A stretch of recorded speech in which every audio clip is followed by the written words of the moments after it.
جو چیز اللہ اور اللہ کے نبی نے حرام کی ہے لازماً وہ انسان کو نقصان پہنچانے والی ہے، اس وجہ حرام ہے۔ اس وقت بہت سارے لوگ باہر کے پیک شدہ مرغے کھا رہے ہیں، اس کا کوئی ثبوت نہیں کہ وہ شرعاً ذبح ہوئے ہیں یا نہیں۔ باہر کے بنے ہوئے کباب خرید کر کے کھا رہے ہیں، اور ہماری دکانوں پر خاص طور پر بڑے بڑے سٹوروں میں وہ باہر کے بنے ہوئے کباب، باہر کے بنے ہوئے رشتے کوفتے لا رہے ہیں، گرم کر کے کھا رہے ہیں۔ ہمارے پاس تو کوئی ثبوت نہیں کہ اس کو حلال طریقے سے ذبح کیا گیا ہے۔ جموں سے ٹرک چلا سری نگر کے لیے، اور اس میں مرغے تھے، راستہ خراب ہو گیا، بند ہو گیا، مرغے سارے مر گئے۔ انہوں نے کہا بہت بڑا نقصان ہوگا، تو انہوں نے آگے آ کر کے کسی کے ساتھ سیٹنگ کی، اور وہ سارے مرے ہوئے مرغے جو ہیں وہ ان کی گردنیں کاٹی، گرم پانی میں ڈالا، تیریں الگ کر لی، تیلے الگ کرنے کے بعد پھر کچھ کے بون لیس بنائے، کچھ کا کچھ اور پیس بنائے، اور پیس بنا کر پیک کر کے پھر مارکیٹ میں بیچ رہے۔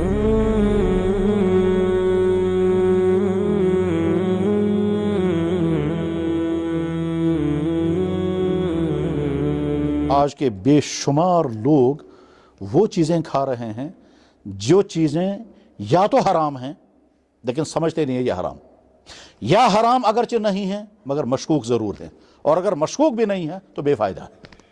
مثلا یہاں اس وقت بہت سارے لوگ باہر کے پیک شدہ مرغے کھا رہے ہیں، اس کا کوئی ثبوت نہیں کہ وہ شرعاً ذبح ہوئے ہیں یا نہیں۔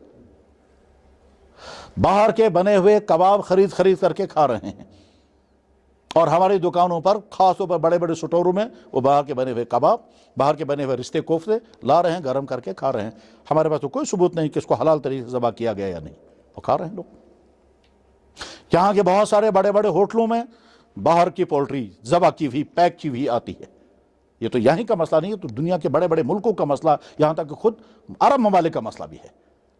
خیر ہمیں وہاں کے بارے میں فیصلہ نہیں کرنا ہے، یہ تو وہاں کے لوگ، وہاں کی حکومتیں اور وہاں کے علماء فیصلہ کریں گے کہ وہاں جو باہر کے ملکوں کی پولٹری آ رہی ہے وہ ذبح کی ہوئی وہ حلال ہے یا حرام، مشکوک ہے یا کیا، یہ تو وہ کریں گے۔ لیکن ہمیں اپنے آپ کو دیکھنا ہے کہ آپ جب کسی چیز کو کھائیں تو پہلے دیکھ لیں کہ یہ مشکوک تو نہیں ہے۔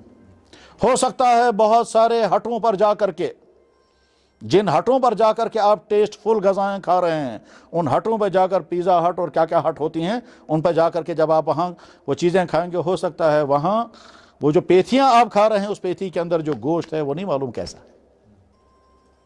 جبکہ صورتحال یہ بھی پائی گئی کہ جموں سے ٹرک چلا سری نگر کے لیے، اور اس میں مرغے تھے، راستہ خراب ہو گیا، بند ہو گیا، مرغے سارے مر گئے۔ انہوں نے کہا بہت بڑا نقصان ہوگا، تو انہوں نے آگے آ کر کے کسی کے ساتھ سیٹنگ کی، اور وہ سارے مرے ہوئے مرغے جو ہیں وہ ان کی گردنیں کاٹی، گرم پانی میں ڈالا، تیریں الگ کر لی، تیلے الگ کرنے کے بعد پھر کچھ کے بون لیس بنائے، کچھ کا کچھ اور پیس بنائے، اور پیس بنا کر پیک کر کے پھر مارکیٹ میں بیچ رہے ہیں۔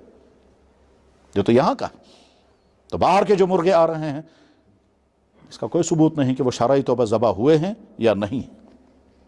بلکہ معاملہ تو یہاں تک ہے کہ بہت ساری کمپنیاں جن کے پاس حلال سرٹیفکیٹ ہیں، اس کو ضروری ہے پہلے یہ چیک کرنا کہ حلال سرٹیفکیٹ اجرا کس نے کیا ہے، تب ان کی چیزوں کے کھائیں۔ بس میرا کہنے کا من چاہیے کہ کھاتے ہوئے آپ یہ ضرور دیکھیں کہ طیب پاکیزہ ہے بھی یا نہیں، ایسا نہ ہو کہ آپ حلال سمجھ کر کھائیں اور ہوگا وہ حرام۔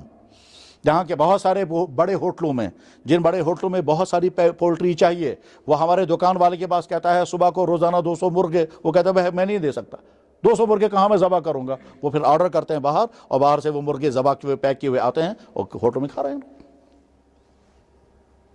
بلکہ بہت ساری شادیوں میں صورتحال یہی آ گئی ہے۔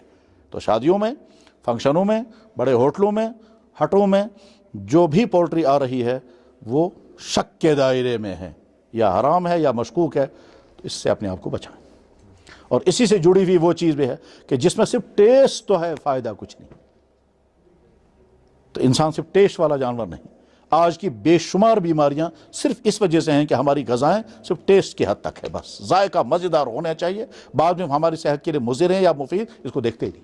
بہرحال مشکوک غذائیں کھانے سے اپنی حفاظت کریں۔ جناب رسول اکرم صلی اللہ علیہ وسلم مدینہ شریف میں ایک جنازے میں تشریف لے گئے، وہاں ایک خاتون نے آپ کی دعوت کی،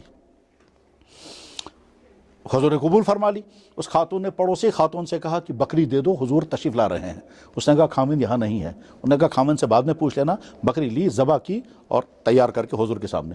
تو اللہ کے نبی صلی اللہ علیہ وسلم نے فرمایا یہ جانور مالک کی اجازت کے بغیر ذبح کیا گیا ہے، اس لیے میں نہیں کھاؤں گا۔ بیوی نے اپنے شوہر سے اس امید پر کہ شوہر اجازت دے گا، پھر فرمایا اس کو قیدیوں کو لے جا کر کھلا دو، خود تناول نہیں فرمایا۔